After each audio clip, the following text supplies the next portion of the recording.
سوف نتحدث اليوم عن كلمة مشهورة في العراق وهي كلمة تشول.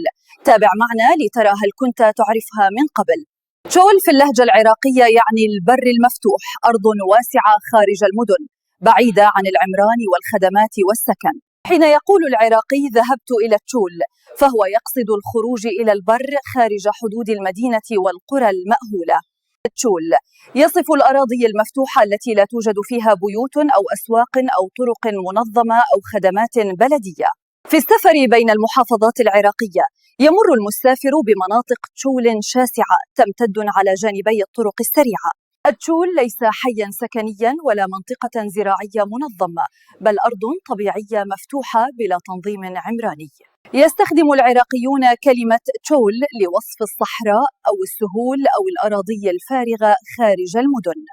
تشول يدل على مكان جغرافي فقط، ولا يستعمل لوصف الأشخاص أو السلوك أو الصفات الإنسانية. عند ذكر تشول يتبادر إلى الذهن أفق واسع وأرض ممتدة بلا مبانى أو أسوار.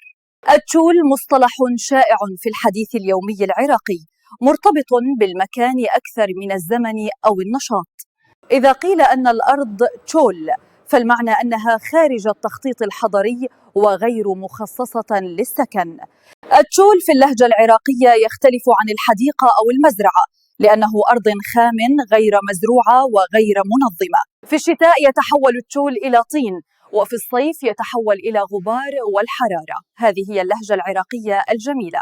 كبار السن يستخدمون هذه الكلمة بكثرة لأنها مرتبطة بالحياة القديمة خارج المدن، وأيضا تذكرهم بحياة القرية، لأن هذه الكلمة في اللهجة العراقية تشير إلى مناطق بعيدة نسبيا قليلة السكان خارج حدود البلديات الرسمية. الكلمة مستخدمة في جنوب العراق ووسط وشمال بنفس المعنى تقريبا، يعني جميع محافظات العراقية. التشول عند العراقي يعبر عن الفراغ المكاني، لا عن الفقر أو الإهمال أو التقليل من القيمة. خلاصة المعنى تشول هو البر المفتوح خارج المدن العراقية والعمران والتنظيم الحضري.